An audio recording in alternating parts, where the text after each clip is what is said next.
The 2027 Volkswagen T-Roc is back, and it finally feels like the grown-up version of the car we've all wanted. For years the T-Roc sat in this weird spot between the tiny T-Cross and the bigger Tiggon. It was stylish but a bit basic inside. For 2027 VW fixed that. This is now the crossover that balances European design, everyday practicality, and tech that doesn't make you scroll through 5 menus to turn on the heater.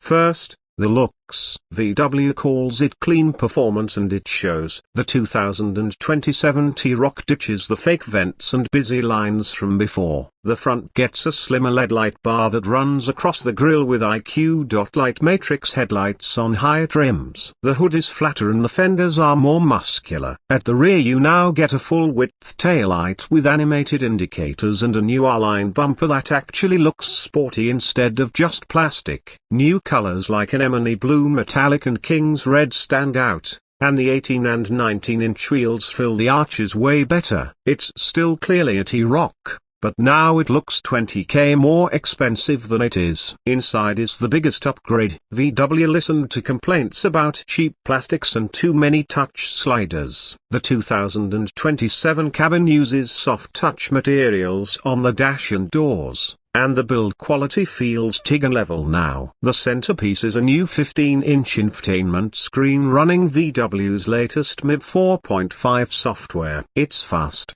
wireless Apple CarPlay and Android Auto connect instantly, and the climate controls have real buttons again below the screen. Thank you VW. The 10.25-inch digital cockpit is standard and customizable. You also get a head-up display, 30-color ambient lighting, and optional Harman Kardon 10-speaker audio. Space is smart.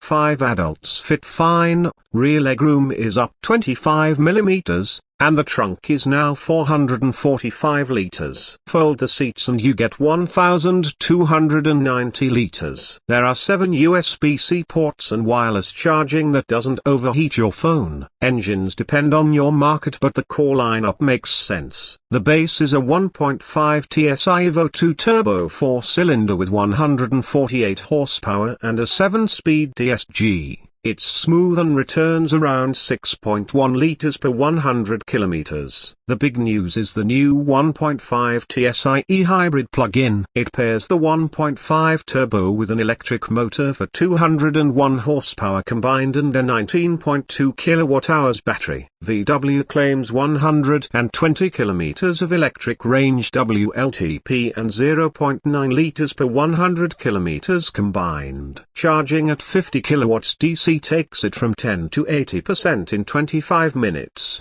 so you can actually commute on electric. For performance buyers, the T-Roc R returns with a 2.0 TSI making 296 horsepower, 4-motion AWD, and a 0-100 time of 4.9 seconds. All engines get improved NVH, so the cabin is noticeably quieter at highway speeds. Driving it is where the T-Roc earns its money. The MQB Evo platform is stiffer, and VW retuned the suspension for 2027. It's comfortable over bumps but still feels tight in corners. The steering is direct without being nervous. The DCC adaptive dampers are optional and they make a real difference, switching from soft and cushy in comfort to flat and controlled in sport. The new Travel Assist 3.0 handles lane centering, adaptive cruise, and lane changes on the highway. Park Assist Plus can now park itself and remember up to 5 parking maneuvers. Brakes feel strong and the visibility is excellent thanks to the upright seating position. Tech and safety are stacked. Every 2027 T-Roc gets front assist with cyclist detection, side assist blind spot monitoring, and exit warning. Higher trims add IQ.Drive with predictive cruise control that reads navigation data and speed signs. The VW app lets you remote start, check charging status on the PHEV, and send destinations to the car. One cool addition is the Climatronic with air quality sensor that automatically switches to recirc in tunnels. Pricing starts around a negation 32,500 for the base 1.5 TSI. The eHybrid starts at a negation 39,900 and the T-Roc R is a negation 47,500. That puts it against the Hyundai Kona, Kona Niro, and Toyota CHR. The VW wins on interior quality and driving feel, the Koreans win on warranty. But VW added a 5-year warranty in most markets for 2027, so that gap closed. What's not perfect? The infotainment is better but still has a learning curve. Rear headroom is fine but the sloping roof means anyone over 6'2" might brush the ceiling. And if you want the big screen and DCC,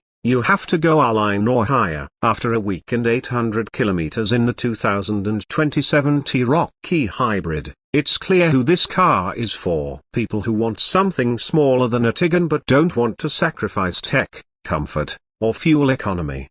120 kilometers electric range means most days you never use gas. The 1.5 TSI is perfect if you just want simple and reliable. And the R is for when you want a Golf R in crossover form. The 2027 Volkswagen T-Roc isn't trying to be flashy. It's trying to be the one car that does everything well. Better interior, real buttons, more range, and still fun to drive.